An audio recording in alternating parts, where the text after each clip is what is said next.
With 1.14, there's been an awful lot of updates, but I bet I have a list of some you have totally never heard of.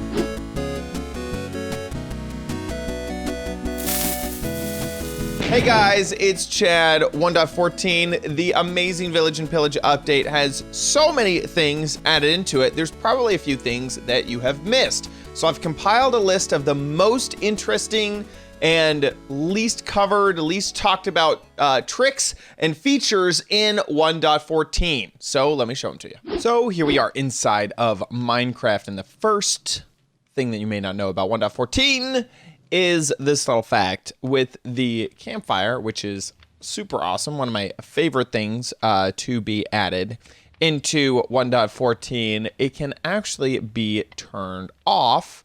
Now, that is true that you could do that with the debug stick. I'm using a debug stick, but you're probably not going to be able to have a debug stick in normal Minecraft. And you might be thinking, oh, come on, Chad, I know how to turn this on. You take it, you just take a water bucket. And then you take a water bucket, and then you just put it right on top. Well, yes, that will work, but you also waterlog the thing, and it's like, bleh, now it's all waterlogged. Come on, you don't want that. You cannot take it. Oh, I want to waterlog it. Okay, I'll put it on top. Nope, doesn't work. That doesn't work either. The way to get this fire out without waterlogging it is to take a splash potion, and this is just a splash potion of water, and throw it at it, and then it will put itself out, which is pretty darn cool. Of course, you can also take a flint and steel, as you would probably expect, click it onto that, and then it will relight it. So you may be wondering, how do I get a splash potion of water? Well, just like any brewing, if you take a gunpowder and then brew it into a normal potion, and in this case, it's not really a potion, it's just kind of basic water. It's like tap water, like normal water. Well, that will also make just normal water, even if it's not technically a potion, it will make that into this tossable splash potion. And so there you go. Just a normal water in a splash potion form can be thrown onto the campfire.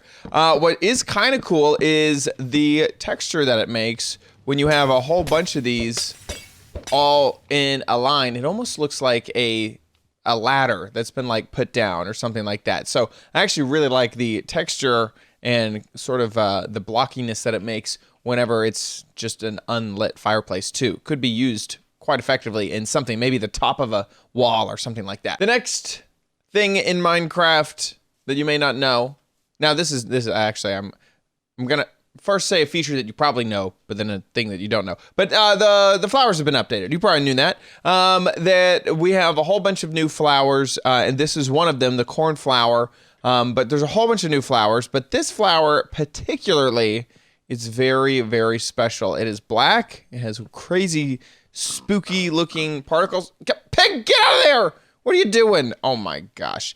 Of course, if you are in survival, as you can see with that pig, and you step into it, it hurts you. It gives you the wither effect. This is called the wither rose.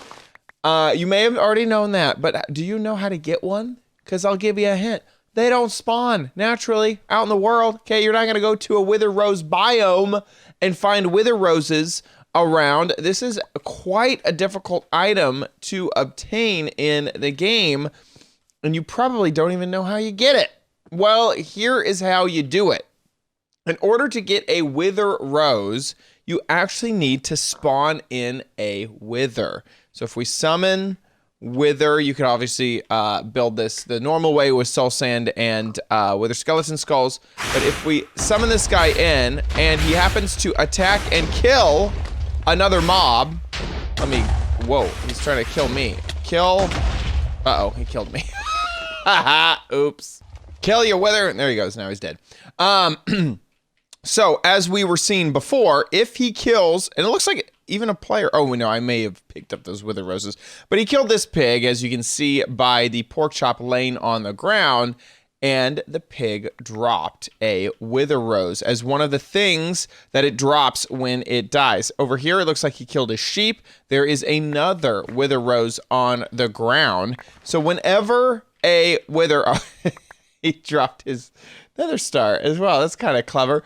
But anyway, whenever a wither kills another mob, they will drop a wither rose, and that is how you get them. Also, in the early snapshots, sometimes if it killed a mob, the mob would like plant the wither rose on the ground too. So it may place it in the world, or it may drop it as an entity, as an item for you to pick up. But that is like the only way to get a wither rose. So a super rare item in Minecraft that is, first, it's hard to make a wither. And then second, it's like hard to remember that it needs to kill mobs once it's alive for a little while. So there you go. That's how you get the wither rose. Another thing that you may not know in the latest update to the game is cartography tables have a special feature. If you have a map, an empty map, right click it, you make a normal map. So here we are, it's just sitting out, chilling over here. You throw it into a cartography table. A cartography table can do all sorts of stuff. It can zoom out your map if you put plain paper in it. You can make a duplicate of that map if you put another blank map into it. But you can also lock the map, just like this, if you put a glass pane as the added thing into your map. So what does a locked map do? Well, if you look at it, it looks like it doesn't really change much because your player is still moving around and whatnot. Let's make another map. This map is going to be basically the same thing, except that this one isn't locked. You can see it in our inventory. The locked map has the locked ID right underneath where it says map. And the other map that I just made, I'll move it over one, does not have locked in the name. So if we are going to say, let's make some buried treasure, like right here. Let's say that. So we build up here. Okay, this is our buried treasure spot. I'm going to make a big X. X marks the spot with my buried treasure. And we're just going to place this all down like this. If we look at the map that we did not have locked has the X, but the map that we locked doesn't. So basically all of the tile data and the block data will not update with a locked map. And so if this would be a great way, as maybe you want a chronological snapshot of builds and you're building like a city, you could take a map, make sure to lock it, and then you would build and none of the stuff would change, and you could have like a progression if you locked a whole bunch of maps over time. But specifically with this X situation, let's say maybe you were building a treasure map, and right underneath here you built hid something right there. That would be kind of cool. Well, you could head on over here, take this map that has the X on it. You can see that it has the X on it. Lock it. Now come on and destroy the X. And now there's no evidence of the X in the world. So a player would have to use this map in order to find where the buried treasure is, even though there's no actual X in the world. And if they were to use a normal map, a new map, well, of course, that X is missing because you have destroyed it. So that is a really cool feature that you can use a glass pane inside of the cartography table to make sure to lock a map so it will not update, other than the player's position. As you can see, my little dot is moving all around, but the actual map data will not update. Okay, to demonstrate this next kind of awesome feature, I have another account here, Spooky Ghost, and I have a book here as well. If I place a book in a lectern, as many of you know, you can open up that book and look at the page that it is on. But I'm going to switch over to this other account. As you can see, I'm moving it all around. If they click on the book, now I click on the book, they can change what page it's on, and my character, look, here's my mouse right here, okay? It is not hanging out right there. I'll put it over here next to the page symbol. They will change the page, and it will update to all players looking at the lectern. So you can switch through it and see all the various different pages. If I switch through it, it shows up on theirs as well. So it's a really, really cool feature that you can basically share what page you're looking at between all the different players. This next feature has to do with pandas, super duper adorable pandas. So just like how foxes will grab items and put them in their mouth. If you happen to have some items around, a panda, they may walk up to them and pick them up and put them in their inventory. And that will work for cake as well. So he just picked up this cake, he grabbed it, and he's eating it. That is too adorable. Too freaking adorable. He doesn't want to eat bamboo. No. He wants to eat cake. Now this next one, I think it's just it's just crazy. It's just, this is just such a weird little feature added into the game. And you need to have a dispenser, just like such.